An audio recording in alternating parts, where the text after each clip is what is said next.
Hello ನಮಸ್ಕಾರ. ದೆಹಲಿಯ ಮುಖ್ಯಮಂತ್ರಿ ಅರವಿಂದ್ ಕೇಜ್ರಿವಾಲ್ ಅವರನ್ನ ಲಿಕ್ಕರ್ ಗೇಟ್ ಸ್ಕ್ಯಾಮ್ನಲ್ಲಿ ಅರೆಸ್ಟ್ ಮಾಡಲಾಗಿದೆ. ಇದರ ಬಗ್ಗೆ ನಮ್ಮ ವ್ಯೂ ಪಾಯಿಂಟ್ ಏನು? ನಾನು ಚಂದನ್ ಶರ್ಮಾ ನಿಮ್ಮ ಜೊತೆಗೆ ಇವತ್ತಿನ ಸೂಪರ್ ಪ್ರೈಮ್ ಟೈಮ್ನಲ್ಲಿ 7 ಗಂಟೆಗೆ. ಬಹಳ ಜನಕ್ಕೆ ಈ ಲಿಕ್ಕರ್ ಗೇಟ್ ಬಗ್ಗೆ ಗೊತ್ತಿಲ್ಲ. ಬಹಳ ಜನ ಇದರ ಬಗ್ಗೆ ಚರ್ಚೆ ನಡೆಸ್ತಾ ಇದ್ದಾರಾದರೂ ಕೂಡ ನ್ಯಾಷನಲ್ ಮೀಡಿಯಾಗಳಿಗೆ ಅತಿ ಹೆಚ್ಚು ಸೀಮಿತವಾಗಿದೆ. ಹಲವು ಜನ ಇದರ ಬಗ್ಗೆ ಗಮನ ಹರಿಸುವ ಪ್ರಯತ್ನವನ್ನು ಮಾಡ್ತಾ ಇದ್ದಾರಾದರೂ ಕೂಡ ಏನಿದು ಲಿಕ್ಕರ್ ಸ್ಕ್ಯಾಮ್ ಅನ್ನೋದ್ರ ಬಗ್ಗೆ ಹಲವು ಜನಕ್ಕೆ ಮಾಹಿತಿ ಈ ಕ್ಷಣದವರೆಗೂ ಕೂಡ ಇಲ್ಲ ಅಂತ ನಾನು ಭಾವಿಸಿದ್ದೆ. ಕಾರಣ ಇದು ಅಷ್ಟೊಂದು ಕಾಂಪ್ಲಿಕೇಟೆಡ್ ಅಲ್ಲ, ಆದರೆ ಇದನ್ನು ಒಂದು ಸ್ವಲ್ಪ ಸಿಂಪ್ಲಿಫೈ ಮಾಡಬೇಕಾಗತ್ತೆ ಮತ್ತು ಅರ್ಥ ಮಾಡಿಕೊಳ್ಳುವ ಪ್ರಯತ್ನದ ಭಾಗವಾಗಿ ನಾವಿವತ್ತು ಮುಂದಾಗಬೇಕಾಗತ್ತೆ. ನೋಡಿ, ದೆಹಲಿಯಲ್ಲಿ ಸರ್ಕಾರಿ ಸ್ವಾಮ್ಯದ ಸಾರಾಯಿ ಸಿಗ್ತಾ ಇತ್ತು ಅಥವಾ ಆಲ್ಕೋಹಾಲ್ ಸಿಗ್ತಾ ಇತ್ತು. ಇಲ್ಲ ಅದು ಬಹಳ ಶಾಬಿ ಆಯಿತು ಅನ್ನುವ ಕಾರಣಕ್ಕೆ ನಾಗರಿಕರು ಏನು ಮಾಡ್ತಾ ಇದ್ರು, ಪಕ್ಕದಲ್ಲೇ ಇದ್ದಂಥ ಗುಡ್ಗಾಂವ್ಗೆ ಹೋಗ್ತಾ ಇದ್ರು, ನೋಡಾಗೆ ಹೋಗ್ತಾ ಇದ್ರು, ಬೇರೆ ಬೇರೆ ಕಡೆ ಹೋಗ್ಬಿಟ್ಟು ಅವನ್ನ ಪರ್ಚೇಸ್ ಮಾಡುವ ಪ್ರಯತ್ನದಲ್ಲಿ ನಿರತರಾಗಿದ್ರು. ಡೆಲ್ಲಿ ಒಂದು ಹೊಸ ಪಾಲಿಸಿಯನ್ನು ತಗೊಂಡು ಬಂತು, ತನ್ನ ಲಿಕ್ಕರ್ ಪಾಲಿಸಿಗೆ ಬದಲಾವಣೆಯನ್ನು ಮಾಡಬೇಕು ಅಂತ ಪ್ಲಾನ್ ಮಾಡ್ಕೊಳ್ತು. ಅದರಲ್ಲಿ ಆರೋಪ ಏನು ಕೇಳಿ ಬಂತು ಅಂತಂದ್ರೆ, ಅದನ್ನ ಕೆಲವರ ಕನ್ವೀನಿಯನ್ಸ್ಗೆ ತಕ್ಕ ಹಾಗೆ ಲೂಪ್ ಹೋಲ್ಗಳನ್ನು ಕ್ರಿಯೇಟ್ ಮಾಡಿ ದುಡ್ಡು ಮಾಡೋದಕ್ಕೆ ಚೆನ್ನಾಗಿ ಪ್ರಯತ್ನ ಪಟ್ಟಿದ್ದಾರೆ ಮತ್ತು ದುಡ್ಡು ಮಾಡ್ಕೊಂಡಿದ್ದಾರೆ. ಹಾಗೂ ಆ ದುಡ್ಡನ್ನ ಎಲೆಕ್ಷನ್ನ ಖರ್ಚಿಗೋಸ್ಕರ ಬಳಸಿದ್ದಾರೆ ಅಂತ ಆಮ್ ಆದ್ಮಿನ ಕೇಳಿದಾಗ ಆಮ್ ಆದ್ಮಿ ಹೇಳತ್ತೆ, ಎಲ್ರಿ ಮನಿ ಟ್ರೇಲೇ ಇಲ್ಲ ಎಲ್ಲೂ ಅಂತ. ಆದರೆ ಇಡಿನ ಕೇಳಿದಾಗ ಇಡಿ ಹೇಳತ್ತೆ, ನೋಡಿ ಇದು ಮೊದಲಿಗೆ CBI-ನಿಂದ ಆದಂಥ ಪ್ರಕರಣ, ನಂತರದಲ್ಲಿ ಇಡಿ ಬಂತು, PMLA ಆಕ್ಟ್ ಕೂಡ ಬಂತು. ಸೆಕ್ಷನ್ 3 ಆಫ್ ದಿ PMLA ಆಕ್ಟ್ನ ಇಲ್ಲಿ ಬಹಳ ದೊಡ್ಡ ಮಟ್ಟದಲ್ಲಿ ಶಸ್ತ್ರಾಸ್ತ್ರದ ರೀತಿಯಲ್ಲಿ ಪ್ರಯೋಗ ಕೂಡ ಮಾಡಲಾಯಿತು. ಇಡಿನ ಕೇಳಿದಾಗ ಇಡಿ ಹೇಳ್ತು, ಹವಾಲಾ ಮೂಲಕ ದುಡ್ಡು ಬಂದಿದೆ, ಪರ್ಸೆಂಟೇಜ್ ಮೂಲಕ ದುಡ್ಡು ಬಂದಿದೆ, ನಾವು ಸಿಕ್ಕಾಪಟ್ಟೆ ದುಡ್ಡನ್ನು ಗಮನಿಸಿದ್ದೇವೆ, ಮನಿ ಟ್ರೈಲ್ ನಮ್ಮ ಹತ್ರ ಇದೆ ಸುಮಾರು 300 ಕೋಟಿಗಿಂತ ಹೆಚ್ಚು ಇವಾಗ ಇಡಿ ಹೇಳ್ತಾರೆ. ಹೌವರ್ ನೂರಾರು ಜನರ ಮೇಲೆ ರೇಡ್ ನಡೆಸಿದ್ರು ಕೂಡ ಸ್ಟಾಶ್ ಆಫ್ ಮನಿ ಅಥವಾ ಮತ್ತೊಂದಾಗ್ಲಿ ಮಗದೊಂದಾಗ್ಲಿ ಅದ್ಯಾವುದನ್ನು ಕೂಡ ಇಡಿಗೆ ಇದುವರೆಗೂ ಕೂಡ ಪತ್ತೆ ಹಚ್ಚಕ್ ಆಗಿದೆಯಾ ಆಗಿಲ್ವಾ ಅನ್ನೋ ನಿಟ್ಟಿನಲ್ಲೇನೆ ಆಮ್ ಆದ್ಮಿ ಪಕ್ಷ ಇವತ್ತು ಫೈಟ್ ಔಟ್ ಮಾಡ್ತಾ ಇದೆ. Let's begin the show. ನನ್ನ LED ಸ್ಕ್ರೀನ್ ಮೇಲೆ ಕೆಲವು ಡೀಟೇಲ್ಸ್ನ ತೋರಿಸ್ತೀನಿ. ಅದು ನಿಮಗೆ ಇನ್ನೊಂದು ಸ್ವಲ್ಪ ಇದರ ಬಗ್ಗೆ ಮಾಹಿತಿಯನ್ನು ಕೊಡುವುದರಲ್ಲಿ ಸಹಾಯಕವಾಗಬಹುದು ಅಂತ ನಾನು ಕೂಡ ಭಾವಿಸ್ತಾ ಇದ್ದೆ. ಹೊಸ ಪರವಾನಗಿ ಕೊಡೋದರಲ್ಲಿ ಭ್ರಷ್ಟಾಚಾರ ನಡೆದಿದೆ ಅನ್ನುವ ಆರೋಪ, ಅದರ ಜೊತೆಗೆ ಲೈಸೆನ್ಸ್ ಶುಲ್ಕ ಮನ್ನಾ ಕಡಿತಗೊಳಿಸುವಲ್ಲಿ ಭಾರಿ ಅವ್ಯವಹಾರ ನಡೆದಿದೆ ಅನ್ನುವ ಆರೋಪ, L1 ಲೈಸೆನ್ಸ್ ವಿಸ್ತರಣೆ ವೇಳೆ ಕಂಪನಿಗಳಿಗೆ ಸಹಾಯ ಮಾಡಿದ್ದಾರೆ, ಮನೀಶ್ ಸಿಸೋಡಿಯಾ ಆಪ್ತನಿಗೆ ಮಾರಾಟಗಾರನೊಬ್ಬ 1 ಕೋಟಿ ರೂಪಾಯಿ ಸಂದಾಯ ಮಾಡಿದ್ದಾನೆ, FIR-ನಲ್ಲಿ 1 ಕೋಟಿ ಕೊಟ್ಟಿದ್ದಾರೆ ಅನ್ನೋದ್ರ ಬಗ್ಗೆ ಉಲ್ಲೇಖ ಮಾಡಿದೆ CBI. ಕೆಲವು ಸಂಸ್ಥೆಗಳ ಅನುಮೋದನೆ ಇಲ್ಲದೆ ಏಕಪಕ್ಷೀಯವಾಗಿ ನಿರ್ಧಾರವನ್ನು ತೆಗೆದುಕೊಳ್ಳಲಾಗಿದೆ. ಇದೆಲ್ಲವೂ ಕೂಡ ಇವರ ಮೇಲಿರೋ ಆರೋಪ. ಆಮೇಲೆ ಈ ಅಕ್ರಮ ಮೂಲದ ಹಣ, ಇನ್ಫ್ಯಾಕ್ಟ್ ನಿಮ್ಗೆ ಇನ್ನೊಂದು ವಿಷಯ ಹೇಳಬೇಕು, ಇಲ್ಲಿ ತನಕ ಕೂಡ ಅಕ್ರಮ ಮೂಲ ಅಥವಾ ಅಕ್ರಮ ಹಣ ಅಂತ ಹೇಳ್ತಾ ಇರೋದಕ್ಕೆ ಸಾಕ್ಷಿಗಳು ಯಾವುದು ಅಂತಂದಾಗ ಕೆಲವರು ಅಪ್ರೂವರ್ಸ್ ಆಗಿದ್ದಾರೆ, ಇನ್ನು ಕೆಲವರು ಇಲ್ಲ ಹಿಂಗಾಯ್ತು ಅಂತ ಸುಮಾರು ಜನ ಸಂಸ್ಥೆಗಳವರು ಹೇಳ್ಕೊಂಡಿದ್ದಾರೆ. ಆದರೆ ದುಡ್ಡು ಸಿಕ್ಕಿಲ್ಲ, ಬರೀ ಬಾಯಿ ಮಾತಲ್ಲಿ ಮಾತ್ರ ಇಡೀ ರೇಡ್ ನಡೆಸ್ತಾ ಇದೆ ಅಂತ ಅನ್ನೋದು ಆಮ್ ಆದ್ಮಿ ಪಕ್ಷದ ಬಹಳ ದೊಡ್ಡ ಮಾತು. ಅಕ್ರಮ ಮೂಲದ ಹಣ ಚುನಾವಣಾ ಪ್ರಚಾರಕ್ಕೆ ಬಳಸ್ಕೊಂಡಿದ್ದಾರೆ. ಸುಮಾರು 45 ಕೋಟಿ ರೂಪಾಯಿನಷ್ಟು ಹಣ ಗೋವಾ ಎಲೆಕ್ಷನ್ ಪ್ರಚಾರದಲ್ಲಿ ಬಳಕೆ ಮಾಡಿಕೊಳ್ಳಲಾಗಿದೆ. ಹಣ ಬಳಕೆ ಬಗ್ಗೆ CBI ತನ್ನ ಚಾರ್ಜ್ ಶೀಟ್ನಲ್ಲಿ ಈಗಾಗಲೇ ಉಲ್ಲೇಖ ಕೂಡ ಮಾಡಿದೆ. ಸುಮಾರು 300 ಕೋಟಿಗೂ ಅಧಿಕ ಅಕ್ರಮ ನಡೆದಿರೋದ್ರ ಬಗ್ಗೆ ಅತ್ಯಂತ ಪ್ರಬಲವಾದಂಥ ಆರೋಪ ಆಮ್ ಆದ್ಮಿ ಪಕ್ಷದ ಮೇಲಿತ್ತು. ಆಪ್ ನಾಯಕರು ಸುಮಾರು 100 ಕೋಟಿ ರೂಪಾಯಿಗಳ ಕಿಕ್ ಬ್ಯಾಕ್ ಅನ್ನು ಪಡೆದುಕೊಂಡಿದ್ದಾರೆ ಸುಮಾರು ಕಂಪನಿಗಳಿಂದ. ಇಡೀ ಚಾರ್ಜ್ ಶೀಟ್ಗಳಲ್ಲಿ ಕೇಜ್ರಿವಾಲ್ ಹೆಸರು ಕೂಡ ಉಲ್ಲೇಖ ಆಗಿದೆ. 9 ಸಲ ಸಮನ್ಸ್ ಕೊಟ್ಟರು ಅವರಿಗೆ. ಅದಾದ ನಂತರದಲ್ಲಿ ನ್ಯಾಯಾಲಯಕ್ಕೆ ಹೋಗಿ ಅವರಿಗಿದ್ದಂಥ ಪ್ರೊಟೆಕ್ಷನ್ನ ತೆಗೆದು ಆ ಕಡೆ ಇಟ್ಟು ನಂತರದಲ್ಲಿ ಅವರನ್ನು ಅರೆಸ್ಟ್ ಮಾಡಲಾಯಿತು. ಓನ್ಲಿ ಮಚ್ ಲೌಡರ್ನ ಮಾಜಿ CEO Vijay Nair He also heads the communication media department of Aam Aadmi Party. Karnad ರಿಕಾರ್ಡ್ನ ಮಾಜಿ ಉದ್ಯೋಗಿ ಮನೋಜ್ ರೈ ಅನ್ನುವ ವ್ಯಕ್ತಿ, ಇವರೆಲ್ಲರ ಪಾಲುದಾರಿಕೆ ಹಾಗೂ ಬ್ರಿಂಡ್ಕೋ ಸ್ಪಿರಿಟ್ಸ್ ಅನ್ನುವ ಮಾಲೀಕ ಅಮನ್ದೀಪ್ ಧಾಲ್ ಅನ್ನುವ ವ್ಯಕ್ತಿ,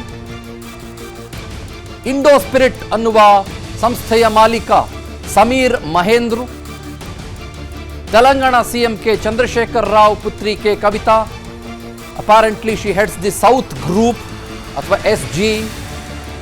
She has been arrested already. Dinesh Arora, Arjun Pandey ಅಕ್ರಮದಲ್ಲಿ ಭಾಗಿ, ಇದರ ಜೊತೆಗೆ ಇನ್ನೂ ಹಲವರು ಅಕ್ರಮದಲ್ಲಿ ಭಾಗಿಯಾಗಿರೋದ್ರ ಬಗ್ಗೆ ಶಂಕೆ.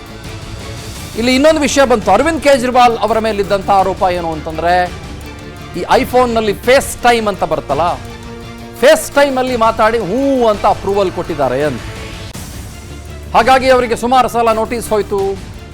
ನೋಟಿಸ್ ಹೋದರೂ ಕೂಡ ಅವರು ಇದರಲ್ಲಿ ಪಾಲುದಾರರು ಅನ್ನುವ ರೀತಿಯ ಆರೋಪ ಕೇಳಿ ಬಂದರೂ ಕೂಡ ಅವರು ಇದಕ್ಕೆ ಕ್ಯಾರೆ ಅನ್ನಲಿಲ್ಲ. ನಿಮಗೆ ಮುಖ್ಯಮಂತ್ರಿಗಳನ್ನ ಹಾಗಾಗೇನೆ ಅರೆಸ್ಟ್ ಮಾಡೋ ಹಾಗಿಲ್ಲ, ಗೊತ್ತಿರಬೇಕು. ಅವ್ರ ಮೇಲೆ ಒಂದು ಪ್ರೊಟೆಕ್ಷನ್ ಇರುತ್ತೆ, ಅವ್ರಿಗೋಸ್ಕರ ಒಂದು. ಆ ಕಾರಣಕ್ಕಾಗಿ ನ್ಯಾಯಾಲಯದ ಮೊರೆ ಹೋಗಿ ಆ ಪ್ರೊಟೆಕ್ಷನ್ನ ತೆಗೆದು ಹಾಕಲಾಗಿ ನಂತರದಲ್ಲಿ he has been arrested. Let's begin the show now. ಏನಿದು ಪ್ರಕರಣ ಹಾಗಾದ್ರೆ? Kejriwal has been arrest ED. BV Shivashankar ಹಿರಿಯ ಪತ್ರಕರ್ತರು ನಮ್ಮೊಟ್ಟಿಗೆ ಲೈವ್ನಲ್ಲಿ ಜಾಯ್ನ್ ಆಗಿದ್ದಾರೆ. ಹಾಗೆ ಸ್ಟುಡಿಯೋದಲ್ಲಿ 4 ಜನ ಗೆಸ್ಟ್ಗಳು ಜಾಯ್ನ್ ಆಗಿದ್ದಾರೆ. ಆಮ್ ಆದ್ಮಿ ಪಾರ್ಟಿಯಿಂದ ಹಾಗೂ JDSನಿಂದ, BJPಯಿಂದ ಮತ್ತು ಕಾಂಗ್ರೆಸ್ನಿಂದ 4 ಜನಕ್ಕೂ ಕೂಡ ಬಹಳ ಪ್ರೀತಿಯ ವೆಲ್ಕಮ್. ಶಿವಶಂಕರ್ ಸರ್, ನಿಮ್ಮಿಂದಾನೇ ಶುರು ಮಾಡ್ತೀನಿ ನಾನು. Kejriwal has been arrested. ಎಲ್ಲ ನ್ಯಾಷನಲ್ ಚಾನೆಲ್ಗಳು ಕೂಡ ಅರೆಸ್ಟೆಡ್ ಅಂದರೆ ED ಅಂತಿದ್ದಾವೆ ಲಾಸ್ಟ್ನಲ್ಲಿ.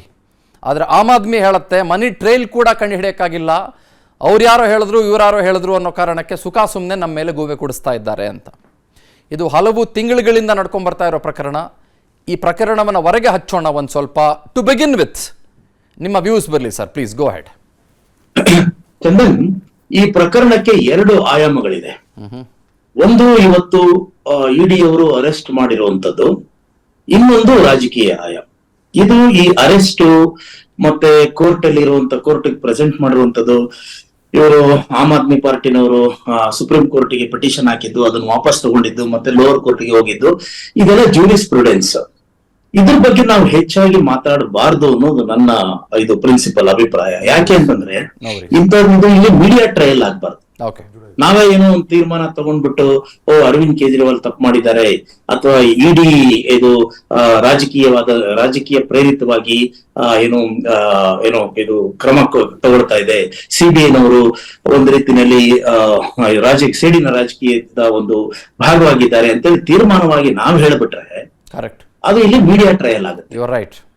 ಅದು ಆ ಮೀಡಿಯಾ ಟ್ರಯಲ್ ಅನ್ನೋದು ಅಟ್ಲೀಸ್ಟ್ ನಿಮ್ಮಂತ ಒಂದು ಇದು ಏನು ಒಳ್ಳೆ ಪ್ರೊಫೆಷನಲ್ ಜರ್ನಲಿಸ್ಟ್ಗಳು ಅದನ್ನ ಮಾಡೋದಕ್ಕೆ ಬಿಡೋದಿಲ್ಲ ಅಂತ ನಾನು ಅನ್ಕೊಂಡಿದ್ದೀನಿ. ಯಾಕೆಂತಂದ್ರೆ ಎಲ್ಲಾ ಮೀಡಿಯಾದವ್ರು ಇದನ್ನೇ ಮಾಡ್ಕೊಂಡು ಯಾವ್ದೋ ಒಂದು ತೀರ್ಮಾನಕ್ಕೆ ಬಂದ್ಬಿಟ್ಟು ಇವಾಗ ಆಮ್ ಆದ್ಮಿ ಪಾರ್ಟಿಯ ಪರವಾಗಿ ಮಾತಾಡ್ಕೊಂಡು ಹೋಗ್ಬಿಡೋದು, ಇಲ್ಲ BJP ಪರವಾಗಿ ಮಾತಾಡ್ಕೊಂಡು ಹೋಗ್ಬಿಡೋದು, ಇಲ್ಲ ರಾಜಕೀಯ, ಅದು ಇಟ್ ಇಸ್ ನಾಟ್ ಪ್ರಾಪರ್ ಅಂತ ನಾನು ಅನ್ಕೊಳ್ತೀನಿ. ಯಾಕೆಂತಂದ್ರೆ ಇದೆಲ್ಲ ಕೇಸ್ಗಳಿಗೆ ನಿಜ ಸುಳ್ಳು ಅನ್ನುವಂಥದ್ದು ಬೇಕಾದಷ್ಟು ಆಯಾಮಗಳಿರ್ತವೆ. ಅದು ಕೋರ್ಟ್ ಅಲ್ಲಿ, ಫಾರ್ ಎಕ್ಸಾಂಪಲ್ ಈಗ ಕೇಜ್ರಿವಾಲ್ ಅವರು ಈ ನಿಜವಾಗ್ಲೂ ನಿಸ್ಪೃಹರಾಗಿದ್ರೆ ಅವ್ರು ಕೋರ್ಟ್ ಅಲ್ಲಿ ಅದನ್ನ ತೀರ್ಮಾನ ಅಂದ್ರೆ ತಮ್ಮ ಇದನ್ನ ಪ್ರೂವ್ ಮಾಡ್ಕೋಬೇಕಾಗತ್ತೆ. EDನವರಿಗೆ ಇದ್ರೆ ಅದ್ರ ಅವರು ಪ್ರೂವ್ ಮಾಡ್ಬೇಕಾಗತ್ತೆ. Burden of proof lies on both the parties. So ಹಾಗಾಗಿ ಇಲ್ಲಿ ಹೆಚ್ಚು ನಾವು ಅದ್ರ ಬಗ್ಗೆ ಹೆಚ್ಚು ಮಾಡಕ್ಕಾಗದೆ ಮಾತಾಡದೆ ಇವಾಗ EDನವ್ರು ತಪ್ಪು ಮಾಡಿದ್ರು, CBI ಅವ್ರು ತಪ್ಪು ಮಾಡಿದ್ರು, ಅಥವಾ ಆಮ್ ಆದ್ಮಿ ಪಾರ್ಟಿ ಕರಪ್ಷನ್ ಮಾಡ್ಬಿಟ್ಟಿದೆ ಅನ್ನೋ ತರದ ಒಂದು ಭಾವನೆ ಬರೋ ತರ ಒಂದು ಮಾತಾಡೋದ್ರ ಬದಲು ಬೇರೆ ಇದು ಒಂದು ಅನಾಲಿಟಿಕಲ್ ಆಗಿ ಇದರಲ್ಲಿರುವಂತ ರಾಜಕೀಯ ಅಂಶಗಳನ್ನ ನಾವು ಮಾತಾಡೋದು ಒಳ್ಳೇದು ಅಂತ ನಾನು ಅನಾಲಿಟಿಕಲ್ ಆಗಿ ನಾನು ಇವತ್ತಿನ ಚರ್ಚೆಯ ಮೂಲ ಏನು ಅಂತಂದ್ರೆ ಅನಾಲಿಸಿಸ್ ಸರ್. ಕಾರಣ ಇಲ್ಲಿ ಗೋ ಹೆಡ್ ಸರ್. ಅದೇ ಯಾವುದೇ ಕಾರಣಕ್ಕೂ ಅಂದ್ರೆ ಇದೆಲ್ಲವೂ ಯಾಕಂದ್ರೆ ಆಮ್ ಆದ್ಮಿ ಪಾರ್ಟಿ ನಡೆಸ್ತಾ ಇರುವಂತ ಕೇಜ್ರಿವಾಲ್ ಏನು ಸಾಮಾನ್ಯ ವ್ಯಕ್ತಿ ಅಲ್ಲ, ಅವರೇನು ಇಗ್ನೋರೆಂಟ್ ಅಲ್ಲ, ಅವ್ರು IRS ಆಫೀಸರ್ ಆಗಿದ್ದಂತವ್ರು, ಇದೆಲ್ಲ ಸಿಸ್ಟಮ್ ಎಲ್ಲ ಗೊತ್ತಿರುವಂತದ್ದು. ಹೀಗಿರುವಾಗ ಅದ್ರಲ್ಲಿ ಅವ್ರ ಕೆಲವೊಂದು ನಡೆಗಳನ್ನು ಕೂಡ ನಾವು ಅಬ್ಸರ್ವ್ ಮಾಡಬೇಕಾಗುತ್ತೆ. ಸೊ ಹಾಗಾಗಿ ಈ ಟ್ರಯಲ್ ಅನ್ನೋದನ್ನ ಕೋರ್ಟಿಗೆ ಬಿಡೋಣ. ಇನ್ ಮಿಕ್ಕಿದ್ದು ಪ್ರಕರಣ ಅಂದ್ರೆ ಇದು ಪ್ರಕರಣದ ಇತರ ಆಯಾಮಗಳನ್ನು ಡಿಸ್ಕಸ್ ಮಾಡೋಣ. ರಾಜಕೀಯ ಅಂತ ಬಂದಾಗ ಅಂದ್ರೆ ಒಂದು ರೀತಿಯಲ್ಲಿ ನಿರಾಶೆ ತರುವಂತ ಒಂದು ನಡೆ ಯಾವುದು ಅಂತಂದ್ರೆ, ಆಮ್ ಆದ್ಮಿ ಪಾರ್ಟಿ ಹುಟ್ಕೊಂಡಿದ್ದೇ ಒಂದು ರೀತಿಯಲ್ಲಿ ವಿಶೇಷವಾದಂತ ಸಂದರ್ಭದಲ್ಲಿ. ಮತ್ತೆ ಈಗ ಪಾರ್ಟಿ ವಿತ್ ಡಿಫರೆನ್ಸ್ ಅಂತಂದ್ರೆ ಪಾರ್ಟಿ ವಿತ್ ರಿಯಲ್ ಡಿಫರೆನ್ಸ್ ಅಂದ್ರೆ ಆಮ್ ಆದ್ಮಿ ಪಾರ್ಟಿ ಅನ್ನುವಂತ ಒಂದು ಇದರಲ್ಲಿ ಅದು ಹುಟ್ಕೊಂಡಿದ್ದದ್ದು 2011ರಲ್ಲಿ. ಇದು ಏನು ಇಂಡಿಯಾ ಅಗೇನ್ಸ್ಟ್ ಕರಪ್ಷನ್ ಅನ್ನುವಂತ ಒಂದು ಆಂದೋಲನ, ಅಂದ್ರೆ ಇವರು ನಮ್ಮ ಅಣ್ಣಾ ಹಜಾರೆ ಅವರ ನೇತೃತ್ವದಲ್ಲಿ ಮಾಡಿದ್ದು ಅದು ಹೇಗಿತ್ತು ಅಂತಂದ್ರೆ ಅದು ಒಂದು ಕ್ರಾಂತಿ ಆಗಿತ್ತು. ಅದು ಆ ಕ್ರಾಂತಿಯ ಅಥವಾ ಆ ಮೂವ್ಮೆಂಟ್ ನ ಒಂದು ಇದರಲ್ಲಿ ಮೂಡಿ ಬಂದಿದ್ದು ಆಮ್ ಆದ್ಮಿ ಪಾರ್ಟಿ. ಅದು ಹೇಗೆ ಅಂತಂದ್ರೆ ಇವತ್ತಿಗೂ ನಮ್ಗೆ ಆ ಸಂಭ್ರಮ ಜ್ಞಾಪಕ ಇದೆ. ಏನಂತಂದ್ರೆ ಅವತ್ತು 2011ರಲ್ಲಿ ಇದು ನಮ್ಮ ಇಂಡಿಯಾ 2ನೇ ಸಾರಿ ವಿಶ್ವಕಪ್ ಅನ್ನ ಗೆದ್ದಿದ್ದು ಮಾರನೇ ದಿನಾನೇ ಇವರು ಇದು ಮೂವ್ಮೆಂಟ್ ಲಾಂಚ್ ಮಾಡಿದ್ರು. ಇಟ್ ವಾಸ್ ಅ ಬಿಗ್ ಏನಂತಂದ್ರೆ ಸೆನ್ಸೇಷನ್ ಅಕ್ರಾಸ್ ದಿ ಕಂಟ್ರಿ. ಅಂತ ಒಂದು ಇದರಲ್ಲಿ ಆಮ್ ಆದ್ಮಿ ಪಾರ್ಟಿ ಬಂದಾಗ ಅದು ಬೇರೆ ತರದ ರಾಜಕೀಯ ಮಾಡುತ್ತೆ. ಒಂದು it will show real different, ಅಂದ್ರೆ ಪಾಲಿಟಿಕ್ಸ್ ವಿತ್ ಡಿಫರೆನ್ಸ್ ಅನ್ನೋದನ್ನ ನಾವು ಎಕ್ಸ್ಪೆಕ್ಟ್ ಮಾಡ್ತಾ ಇದ್ವಿ. ಆ ಆಯಾಮದಲ್ಲಿ ನೋಡಕ್ ಹೋದ್ರೆ ಆಮ್ ಆದ್ಮಿ ಪಾರ್ಟಿಯ ಸರ್ಕಾರ ಈ ಪಾಲಿಸಿ ತಂದಿದ್ದು ಸ್ವಲ್ಪ ನಾವು ಚರ್ಚಾಸ್ಪದವಾಗುತ್ತೆ. ಯಾಕೆ ಅಂತಂದ್ರೆ ಲಿಕ್ಕರ್ ಅನ್ನೋದು, ಇವಾಗ ನೋಡಿ ಲಿಕ್ಕರ್ ಅನ್ನ ಕೆಲವರು ಪ್ರೈಬಿಷನ್ ತಂದಿದ್ದಾರೆ. ಗುಜರಾತ್ ಮತ್ತೆ ಬಿಹಾರ್ನಲ್ಲಿ ಪ್ರೈಬಿಷನ್ ಇದೆ. ಕೆಲವೊಂದು ಕಡೆ ಕರ್ನಾಟಕದಂತ ಜಾಗದಲ್ಲಿ ಆ ಲಿಕ್ಕರ್ ಇದನ್ನೇ ಅಂದ್ರೆ ಎಕ್ಸೈಸ್ ಅನ್ನೇ ಒಂದು ರೀತಿಯಲ್ಲಿ ಮುಖ್ಯವಾದಂತಹ ಏನು ಆದಾಯ ಮೂಲವಾಗಿ ಇಟ್ಕೊಂಡಿದ್ದಾರೆ, ಸೋರ್ಸ್ ಆಫ್ ಇನ್ಕಮ್ ಇಟ್ಕೊಂಡಿದ್ದಾರೆ. ಆದ್ರೆ ಒಂದು ಆದರ್ಶಮಯವಾದಂತ ರಾಜಕೀಯ ಅಂತ ನೋಡಿದಾಗ ಆ ಲಿಕ್ಕರ್ ಅನ್ನ ಸಾಮಾನ್ಯವಾಗಿ ಡಿಸ್ಕರೇಜ್ ಮಾಡುವಂತ. ಅದಕ್ಕೇನೆ ಎಷ್ಟೋ ರಾಜ್ಯಗಳಲ್ಲಿ ಈ ತರ ಇದೆ ಡಿಪಾರ್ಟ್ಮೆಂಟ್. ಹೆಂಗೆ ಅಂದ್ರೆ ಎಕ್ಸೈಸ್ ಅಂಡ್ ಪ್ರಾಹಿಬಿಷನ್ ಡಿಪಾರ್ಟ್ಮೆಂಟ್ ಅಂತ ಹಾಕಿದ್ದಾರೆ. ಇವಾಗ ಫಾರ್ ಎಕ್ಸಾಂಪಲ್ ತೆಲಂಗಾಣದಲ್ಲಿ department of excise and prohibition. ಅಂದ್ರೆ ಈಗ ನೀವು ಕುಡಿಯೋದು ಜನಗಳ ಒಂದು ಹವ್ಯಾಸ ಇರ್ಬೋದು, ಆದ್ರೆ ಕುಡಿಯೋದು ಒಂದು ಸಾಮಾಜಿಕ ಪಿಡುಗಾಗಿರೋದ್ರಿಂದ ಅದನ್ನ ತಡೆಯುವಂತದ್ದು ಕೂಡ ಸರ್ಕಾರದ ಒಂದು ಉದ್ದೇಶ ಆಗಿರುತ್ತೆ. ಇಂತಹ ಸಮಯದಲ್ಲಿ ಆದರ್ಶಮಯವಾದಂತಹ ಆಮ್ ಆದ್ಮಿ ಪಾರ್ಟಿ ಈ ತರದ ಒಂದು ಏನು ಈ ಒಂದು ಪಾಲಿಸಿ ತಂದಿದ್ದೇ ಒಂದು ಚರ್ಚಾಸ್ಪದ. ಇವತ್ತು ನೋಡಿ ಅಣ್ಣಾ ಹಜಾರೆ ಅವರು, ಇವತ್ತು ನೀವು ಯಾರನ್ನೇ ಆಗ್ಲಿ ನೀವು ವಿರೋಧಿಸಬಹುದು, ಆದ್ರೆ ಆಮ್ ಆದ್ಮಿ ಪಾರ್ಟಿಯ ಅರವಿಂದ್ ಕೇಜ್ರಿವಾಲ್ ಅವರು ಅಣ್ಣಾ ಹಜಾರೆ ಅವರ ಅಭಿಪ್ರಾಯವನ್ನ ವ್ಯತಿರಿಕ್ತವಾಗಿ ಮಾಡೋದಕ್ಕೆ ಸಾಧ್ಯ ಇಲ್ಲ ಅಂತ ಅನ್ಸುತ್ತೆ. ಯಾಕೆಂದ್ರೆ ಇವತ್ತು ಅಣ್ಣಾ ಹಜಾರೆ ಅವರು ಏನ್ ಹೇಳಿದ್ದಾರೆ, ನಾನು ಹೇಳ್ತಾನೆ ಬಂದೆ, ಈ ಅರವಿಂದ್ ಕೇಜ್ರಿವಾಲ್ ಅವ್ರಿಗೆ ಹೇಳ್ತಾ ಬಂದೆ ಈ ಪಾಲಿಸಿ ಬೇಡ, ಲಿಕ್ಕರ್ಗೆ ಜಾಸ್ತಿ ಮನ್ನಣೆ ಕೊಡಬೇಡಿ ಅಂತ, ನನ್ ಮಾತು ಕೇಳಲಿಲ್ಲ ಅಂತ. ಒಂದು ಎರಡನೇದು ಅದು ಎಂತ ಪಾಲಿಸಿ ನೋಡಿ. ಈಗ ಒಂದು ಲಿಕ್ಕರ್ ಸೇಲ್ಸ್ ಅಲ್ಲಿ 2 ತರ ಇದೆ, ಒಂದು ಹೋಲ್ಸೇಲ್, ಒಂದು ರಿಟೇಲ್ ಅಂತ. ಈ ಹೋಲ್ಸೇಲ್ ಅಂತಂದ್ರೆ ನಮ್ಮಲ್ಲಿ ಕರ್ನಾಟಕದಲ್ಲಿ KSBCL ಅಂತ ಇದೆ. ಆ ಹೋಲ್ಸೇಲ್ ಇದನ್ನ ಸರ್ಕಾರ ತನ್ನ ಹತೋಟಿನಲ್ಲಿ ಇಟ್ಕೊಂಡಿರುತ್ತೆ, KSBCL ಮೂಲಕ ಕೊಡೋದು. ಯಾಕಂದ್ರೆ ಈಗ ಲಿಕ್ಕರ್ ಮ್ಯಾನುಫ್ಯಾಕ್ಚರರ್ಸ್ ಲಿಕ್ಕರ್ ಅನ್ನ KSBCL ಕೊಡುತ್ತೆ, KSBCL ಡಿಸ್ಟ್ರಿಬ್ಯೂಟ್ ಮಾಡುತ್ತೆ, ಬೆವರೇಜಸ್ ಕಾರ್ಪೊರೇಷನ್ ಲಿಮಿಟೆಡ್. ಹೌದು, KSBCL. ಈಗ ಆ ಒಂದು ಇದನ್ನ ಆ ಹೋಲ್ಸೇಲ್ ಇದನ್ನೇ ಇವಾಗ ಪ್ರೈವೇಟೈಸ್ ಮಾಡಕ್ ಹೊರಟ್ರು ಯಾರು, ಕೇಜ್ರಿವಾಲ್ ಅವರ ಸರ್ಕಾರ. ಒಂದು ಅಲ್ಲಿ ಪ್ರಾಬ್ಲಮ್ ಆಗಿದೆ. ಅದೇಂತಂದ್ರೆ ನಿಮ್ಗೆ ಹೋಲ್ಸೇಲ್ ಇದನ್ನ ಒಂದು ಪ್ರೈವೇಟ್ ಅವರು ಕೊಟ್ಟು ಅಲ್ಲಿ 12% ಅವರಿಗೆ ಮಾರ್ಜಿನ್, ಅದ್ರಲ್ಲಿ 6% ಅವ್ರಿಗೆ ಕಿಕ್ ಬ್ಯಾಕ್ ಬಂದಿದೆ ಅನ್ನೋದು ಒಂದು ಆರೋಪ. ಎರಡನೇದು ಏನಂತಂದ್ರೆ ಇವಾಗ ರಿಟೇಲರ್ಸ್ಗೂ ಕೂಡ ಅಲ್ಲೂ ಕೂಡ ಲೈಸೆನ್ಸ್ ಕೊಡುವಾಗ ಅನರ್ಹರು ಕೊಟ್ಟಿದ್ದಾರೆ ಅನ್ನುವಂಥದ್ದು. ಮತ್ತೆ ಕೋವಿಡ್ ಸಮಯದಲ್ಲಿ ಅಲ್ಲಿ ಲೈಸೆನ್ಸ್ ಏನಂದ್ರೆ ವೇವ್ ಆಫ್ ಮಾಡುವಾಗ ಅಲ್ಲಿ ಅಕ್ರಮ ನಡೆದಿದೆ ಅನ್ನೋ. ನನ್ನ ನಿರಾಶೆ ಏನು ಅಂತಂದ್ರೆ ಅರವಿಂದ್ ಕೇಜ್ರಿವಾಲ್ ಅಂತವ್ರು ಇರುವಾಗ ಮೊದಲನೇ ಇದೇನಂತಂದ್ರೆ ಅವ್ರಿಗೆ ಆರೋಪ ಕೂಡ ಬರಬಾರ್ದು. ಅಂದ್ರೆ ನೀವು ಹೇಳ್ಬೋದು ಬಿಜೆಪಿನವ್ರು ಆರೋಪ ಮಾಡ್ಬಿಡ್ತಾರೆ ಹಾಗೆ ಹೀಗೆ ಅಂತ. ನೀವು ಸೀಸರ್ಸ್ ವೈಫ್ ಅಂತ ಹೇಳ್ತಾರಲ್ಲ, ಸೀಸರ್ ವೈಫ್ ಬರೀ ಪರಿಶುದ್ಧವಾಗಿರೋದಷ್ಟೇ ಅಲ್ಲ, ಪರಿಶುದ್ಧವಾಗಿ ಯಾವತ್ತೂ ಪ್ರೂವ್ ಮಾಡ್ಕೊಳ್ತಾ ಇರ್ಬೇಕಾಗುತ್ತೆ.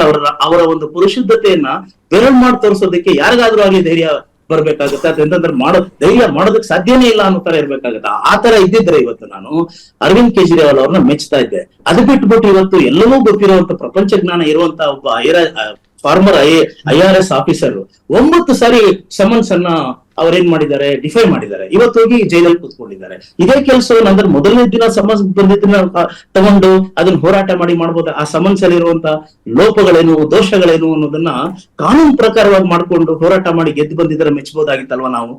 ಒಂದು ಎರಡನೇದು ಇಂಥವರೇ ಹೀಗೆ ಮಾಡ್ಬಿಟ್ರೆ ಇಡೀ ಪ್ರಕರಣದಲ್ಲಿ ನಮ್ಮ ಆತಂಕ ಏನಂತಂದ್ರೆ ಆ ಸಿಸ್ಟಮ್ ಇದೆಯಲ್ಲ, ಒಂದು ಕೋರ್ಟ್, ಒಂದು ED, ಒಂದು ಇನ್ಕಮ್ ಟ್ಯಾಕ್ಸ್, ಇಂಥ ಸಿಸ್ಟಮ್ಗಳ ಬಗ್ಗೆ ನಾವು ಜನಗಳ ನಂಬಿಕೆ ಹೋಗೋ ತರ ಮಾಡ್ಬಿಟ್ರೆ ಅದು ಬಹಳ ದೊಡ್ಡ ದುರಂತ ಅಂತ ನನ್ಗನ್ಸುತ್ತೆ. Chandan, right sir, thank you very much for joining sir. Thank you, ನಮಸ್ಕಾರ ಸರ್, ಥ್ಯಾಂಕ್ಸ್ ಅ ಲಾಟ್. ಒಂದು ಸ್ಮಾಲ್ ಬ್ರೇಕ್ ತಗೊಳ್ಳೋಣ. ಬಹಳ ಮುಖ್ಯವಾದಂಥ ವಿಷಯ ಏನು ಅಂತಂದರೆ, ಅರವಿಂದ್ ಕೇಜ್ರಿವಾಲ್ ಅವರ ಸರ್ಕಾರ ಶುರುವಾದ ಸಂದರ್ಭದಿಂದಲೂ ಕೂಡ, since Delhi is an union territory, Arvind Kejriwal ಅವರಾಗಲಿ ಅಥವಾ ಇನ್ನಿತರ ಅವರ ಸ್ನೇಹಿತರಾಗಲಿ ಹಲವು ಆರೋಪಗಳನ್ನು ಮಾಡಿಕೊಂಡು ಬರ್ತಾನೆ ಇರ್ತಾರೆ.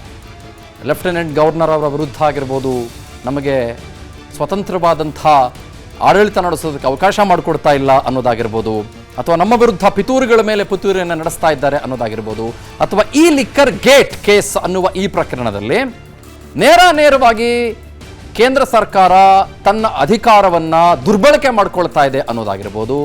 ಈ ಥರದ ಎಲ್ಲ ಆರೋಪಗಳನ್ನು Aam Aadmi party from the very beginning ಮಾಡ್ಕೊಂಡು ಬರ್ತಾನೆ ಇದೆ. 5ನೇ ವಿಷಯ ಏನು ಅಂತಂದ್ರೆ, ಇಲ್ಲಿ ಹಲವು ಜನ ಅಪ್ರೂವರ್ಸ್ ಇದ್ದಾರೆ, ಕೆಲವರು ಸಾಕ್ಷಿ ಹೇಳಿದ್ದಾರೆ ಅಂತ.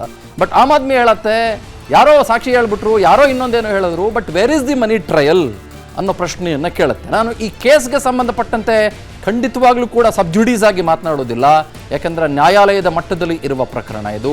ಬಟ್ ಇದರ ಹಿಂದಿನ ರಾಜಕೀಯ ಆಮ್ ಆದ್ಮಿಯವರು ಹೇಳಿದ ಹಾಗೆ ನಿಜವಾಗ್ಲೂ ಏನಾದರೂ ಇದೆಯಾ ಅಥವಾ ಇಲ್ವಾ ಅಂತ. ಇನ್ನೊಂದು 6ನೇದು, ಒಬ್ಬ ಮನುಷ್ಯನ ಮೇಲೆ, ಅರಬಿಂದೋ ಅನ್ನುವ ಕಂಪನಿಯ ಒಬ್ಬ ಮಾಲೀಕನ ಮೇಲೆ ರೈಡ್ ಆದ 5 ದಿನದ ನಂತರದಲ್ಲಿ ಆತ 25 ಕೋಟಿ ರೂಪಾಯಿಗಳನ್ನು ಎಲೆಕ್ಟೋರಲ್ ಬಾಂಡ್ಗಾಗಿ ಜಮಾವಣೆ ಮಾಡ್ತಾನೆ. ತತ್ಕ್ಷಣಕ್ಕೆ ಅದನ್ನು ಭಾರತೀಯ ಜನತಾ ಪಾರ್ಟಿ ನಗದೀಕರಣಗೊಳಿಸ್ಕೊಳ್ಳುತ್ತೆ ಅನ್ನುವ ಆರೋಪ ಕೂಡ ಕೇಳಿಬರುತ್ತೆ. ಸೊ ಈ ಥರದ ಹಲವು ಆಯಾಮಗಳು, ಹಲವು ಮಜಲುಗಳು, ಹಲವು ದಿಕ್ಕುಗಳು ಈ ಇಡೀ ಪ್ರಕರಣಕ್ಕಿದ್ದಾವೆ. Let's talk, let's debate. 4 ಜನ ಗೆಸ್ಟ್ಗಳು ನಮ್ಮೊಟ್ಟಿಗೆ